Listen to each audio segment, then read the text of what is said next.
If you've ever noticed that you replay conversations in your head, not just once, but over and over.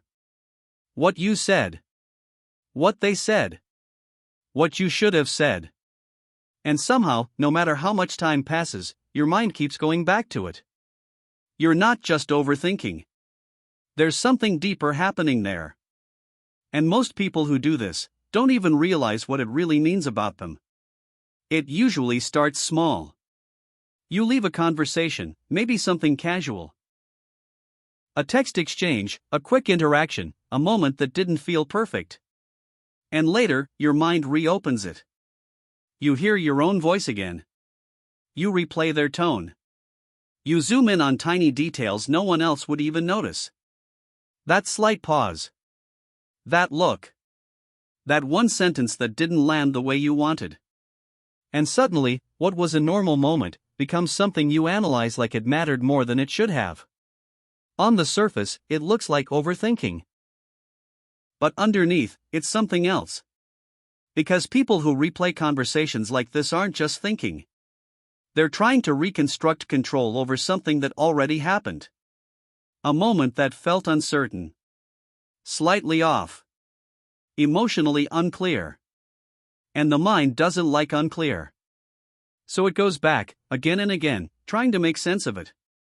You'll notice this pattern shows up more in certain types of situations. After you say something slightly vulnerable. After you feel like you might have been judged. After you worry you came across the wrong way. Or even after completely normal conversations, where nothing objectively went wrong. But something felt off. And that feeling is what your mind is actually reacting to. Not the conversation itself, but the possibility that it meant something about you. Because when you replay it, you're not just asking, what happened? You're asking, what did that say about me? Did I sound stupid? Did I talk too much? Did they lose respect for me? Did I make it awkward? And without realizing it, the conversation turns into a mirror. Not of reality, but of your own internal fears. And here's where it goes deeper. This pattern is rarely about the present moment. It's usually connected to something older. Because if you grew up in an environment where how you were perceived mattered a lot, where being liked, accepted, or getting it right shaped how safe you felt, your brain learns something very specific. Pay attention. Adjust yourself. Don't get it wrong. So now, even in normal adult interactions, your mind keeps scanning for mistakes. Even when there aren't any. It's not overthinking. It's learned self-monitoring. A habit of constantly checking yourself. To avoid something you felt before. Rejection. Embarrassment. Disapproval. That's why the replay doesn't feel optional. It feels automatic. And here's where it gets interesting. Because most people assume this comes from low confidence. But the real reason isn't what most people think. It's not just insecurity. It's a subtle need for emotional control. Think about it. When a conversation ends, it's out of your hands. You don't fully know what the other person thought. You don't know how they interpreted you. You don't know what they'll say later, or how they'll remember it. That uncertainty creates tension. And replaying the conversation is your mind's way of trying to resolve that tension. If you analyze it enough, maybe you'll find the right version. Maybe you'll correct it mentally. Maybe you'll prepare better for next time. It gives the illusion that you're gaining control over something that was never fully controllable to begin with. So the loop continues. Not because you want to overthink, but because your mind is trying to protect you from unpredictability. You'll also notice something else. People who do this often struggle to leave moments behind. Even when the situation is over, their mind is still there. Still editing. Still refining. Still questioning.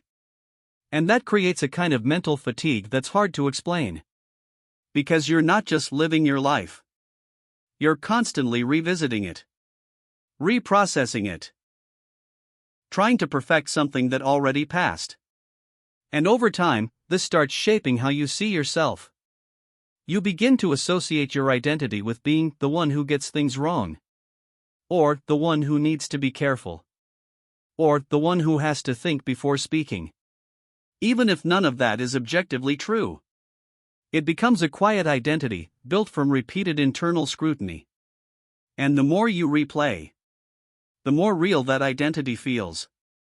But there's another layer most people miss. Replaying conversations isn't always about fixing mistakes. Sometimes, it's about searching for emotional clarity that never came. Moments where you didn't fully understand what someone meant, where their tone didn't match their words, where something felt incomplete. Your mind doesn't like unfinished emotional experiences, so it tries to finish them internally. By replaying, by reinterpreting, by filling in the gaps. But because you don't actually have new information, it never fully resolves. So the loop stays open. And that's why this pattern can feel so hard to stop. Because it's not just thinking. It's your mind trying to understand, protect, control, and complete something all at once. Quietly. Automatically. Repeatedly. When you look at it from the outside, it might seem small. Just thinking about conversations. But when you really see what's underneath, it reveals something much bigger. A mind that learned to stay alert, to self-correct, to anticipate judgment, to search for certainty in uncertain moments. That's not weakness. It's protection that stayed active for too long. And once you see that, the pattern starts to look different.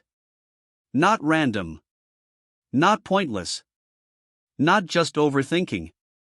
But a very specific way your mind learned to relate to people. And to yourself, because in the end, it was never really about the conversation. It was about what that moment might have meant about you. And your mind. Trying to make sure it meant something safe.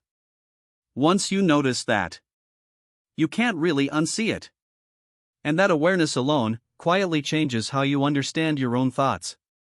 If this explains something you've been experiencing, there's always more beneath the surface to uncover.